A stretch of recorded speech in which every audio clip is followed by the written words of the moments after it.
Meus amados irmãos, que a graça, a misericórdia e a paz de Cristo Jesus esteja com todos. Eu quero compartilhar com os amados uma breve devocional baseada no texto dos Salmos de número 34, versículos do 1 ao 4, que diz assim: Bendirei o Senhor em todo o tempo, o seu louvor estará sempre nos meus lábios. Gloriar-se-á no Senhor a minha alma, os humildes ouvirão e se alegrarão. Engrandecei o Senhor comigo, e todos a uma lhe exaltemos o nome. Busquei o Senhor e ele me acolheu, livrou-me de todos os meus temores. Amém. Graças a Deus por sua palavra até aí. Recentemente eu vi um dado interessante, que as pesquisas no Google sobre temas de cunho espiritual cresceram 80% nesses últimos meses com relação ao mesmo período no ano passado. Temas como salvação, como vida após a morte, como céu versus inferno, nunca estiveram tanto em alta e em tanta popularidade como nesses últimos tempos, que são os tempos de pandemia, né?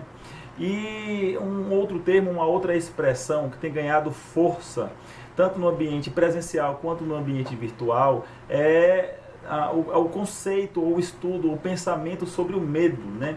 Sobre o ter medo, sobre o estar com medo, né? No mínimo, todo ser humano já pensou, já refletiu sobre o conceito do medo, sobretudo com o aumento de tantas notícias negativas, de morte, de aprisionamento, de falta de leitos na UTI, etc., né?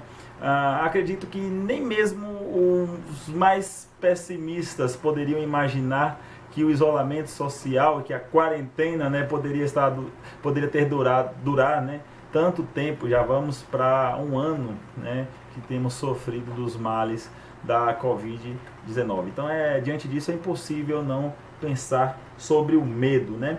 E sentir medo, o ter medo em si mesmo, né, não é o pecado, né, nem faz de nós mais ou menos crentes. Mas o que fazemos do medo, isso sim possa ser aquilo que pode nos aproximar de Deus ou nos afastar de Deus. Ou seja, não exatamente o medo, mas o que fazemos dele, né? E sobre isso eu quero pensar junto com vocês sobre alguns questionamentos. Eu anotei aqui 3 questionamentos que eu queria compartilhar com vocês. O primeiro questionamento: o quanto seus medos têm te dominado? Ou seja, quando eu falo sobre o medo estar nos dominando, te dominando, me dominando, o domínio do medo é uma reflexão sobre a durabilidade do sentimento de medo, bem como as delimitações que temos por causa do medo. Ou seja, um medo que tem durado muito tempo, um período exacerbado, no mínimo preocupante, ou que nos limite aos nossos afazeres, ao nosso rito comum, né? Segundo questionamento, né? O quanto sobre Deus você reflete diante dos episódios de medo? Ou seja, cada vez que o medo lhe surge, cada vez que você pensa sobre o medo ou reflete sobre o medo, o quão você tem depositado a sua confiança em Deus. Você, ao sentir medo, você pensa logo em como aquilo possa ser entregue, depositado, confiado a Deus.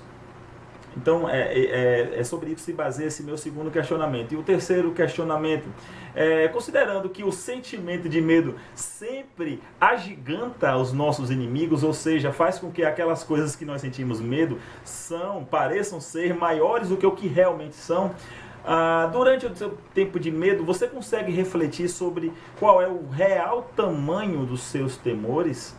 Você consegue pensar, não, deixa eu refletir aqui exatamente do que eu estou com medo, do que eu temo, o que é que tem me tirado a paz, me tirar do sono, me encher de preocupação, que são as consequências naturais de se sentir o medo, né? Então, considerando essa breve introdução reflectória, né, quero só pensar um pouco com os amados, baseado nesse texto que nós lemos aqui do Salmo 34, dos versos do 1 ao 4, e olhando para este salmo, nós podemos ver aqui, aprender com o seu servo, o servo do Senhor, Davi, que era um homem assim como nós, sujeitos a todas as coisas, tanto boas quanto ruins aqui na terra, né?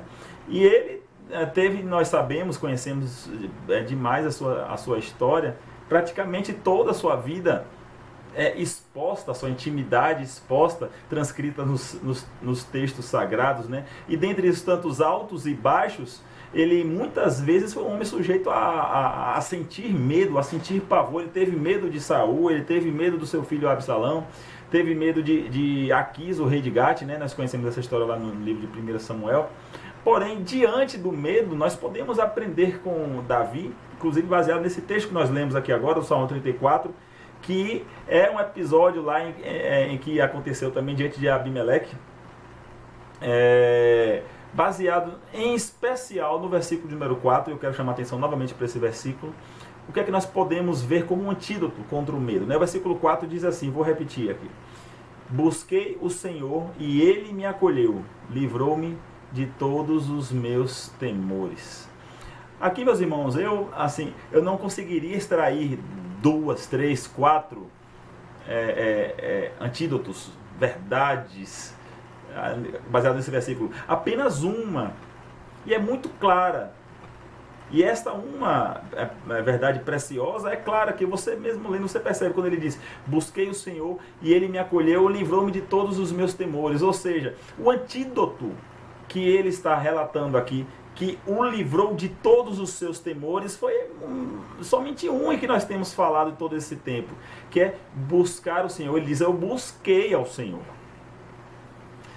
Quando nós buscamos ao Senhor e quando nós confiamos ao Senhor e depositamos ao Senhor a nossa confiança, a nossa fé, daí nós podemos ver aquilo que foi consequência na vida deste servo do Senhor e aprendemos com ele. Primeiro, como ele diz, busquei o Senhor e Ele me acolheu, ou seja, ao nós depositarmos as nossas aflições ao Senhor, nós temos a certeza de sermos acolhidos, somos acolhidos por Deus.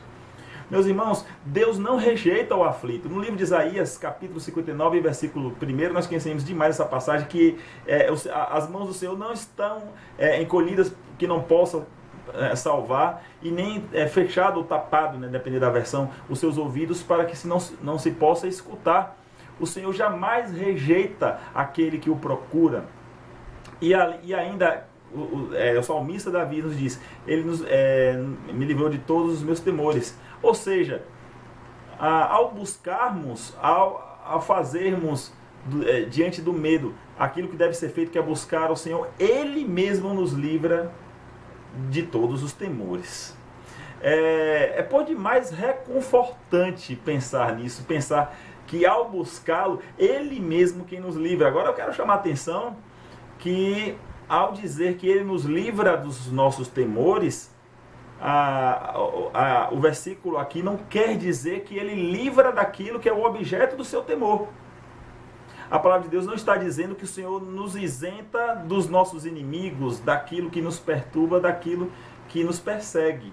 Ele nos livra de ter medo, mas não nos livra necessariamente, aqui a afirmativa aqui, não que isso não venha a acontecer, porém não é o objeto da afirmativa aqui.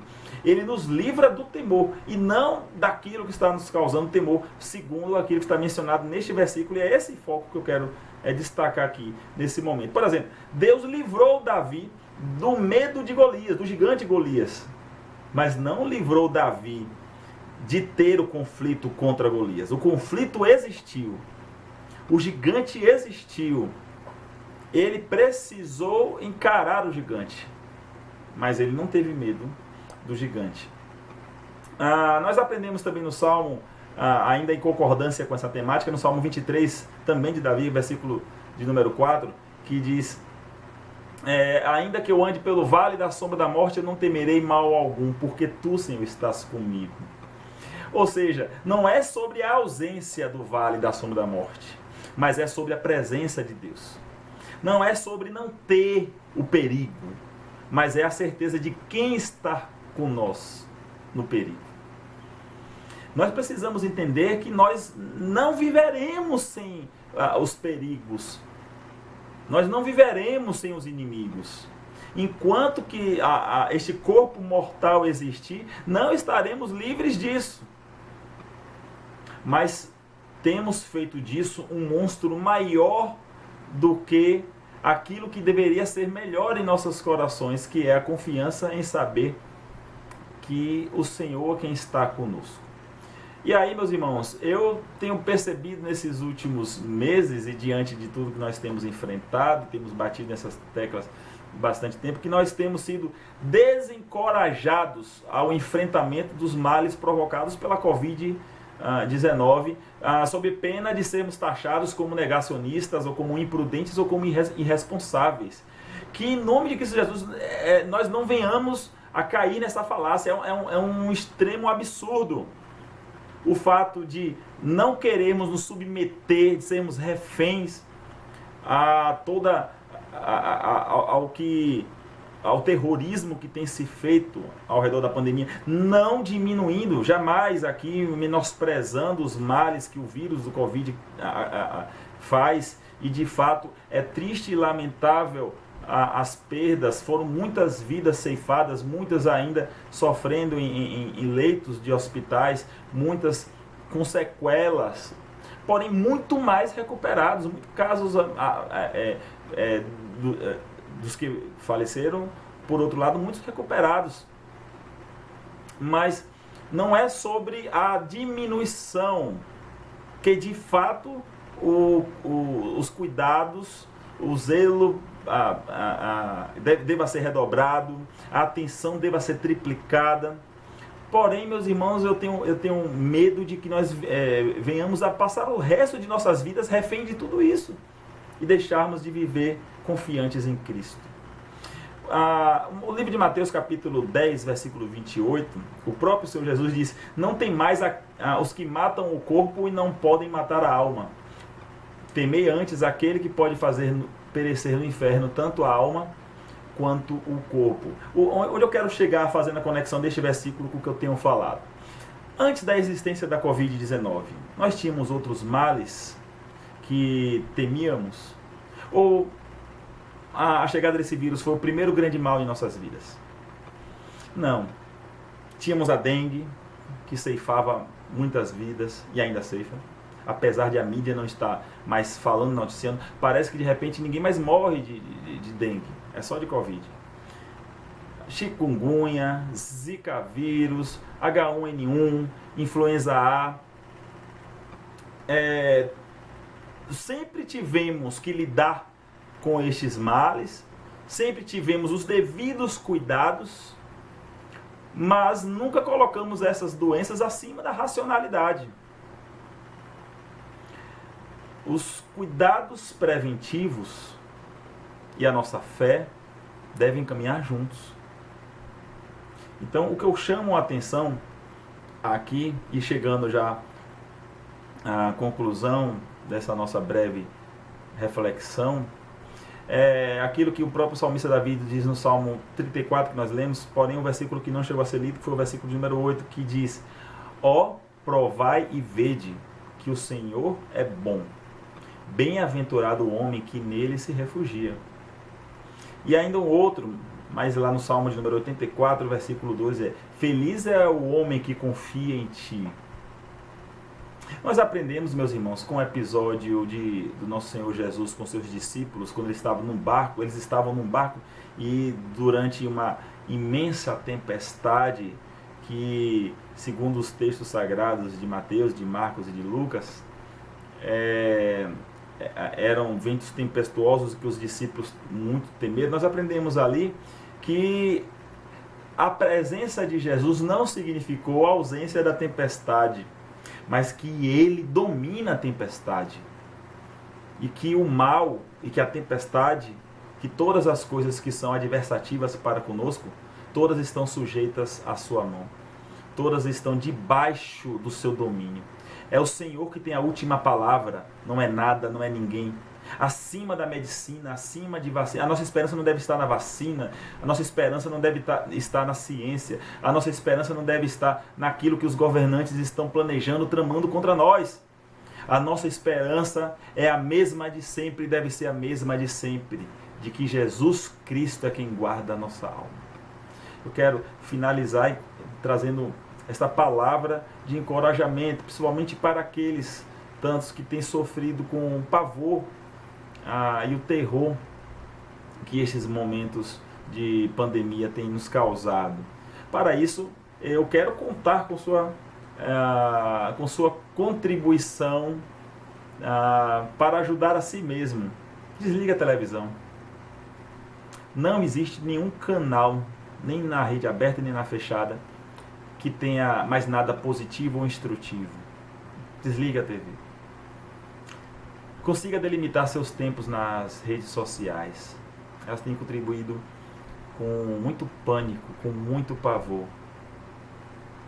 Porém, se for para fazer uso das mídias sociais, seja você um servo do Senhor, um agente do Senhor, no fortalecimento da fé, em especial daquelas pessoas que perderam entes queridos, ou então que tem ainda pessoas em suas famílias enfrentando os males da Covid, mas ensinando a todos e nos trazendo sempre aquilo que deva ser o mais precioso para ficar em nossas memórias, de que o Senhor Cristo reina, e que ainda que o nosso dia venha se chegar, que a morte venha,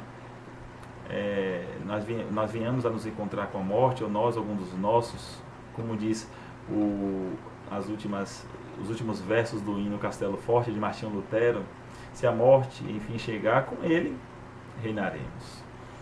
Que o Senhor nos abençoe, nos fortaleça e nos encha de encorajamento, ó igreja militante. Que Ele nos abençoe em Cristo Jesus. Um forte abraço aqui do pastor de vocês.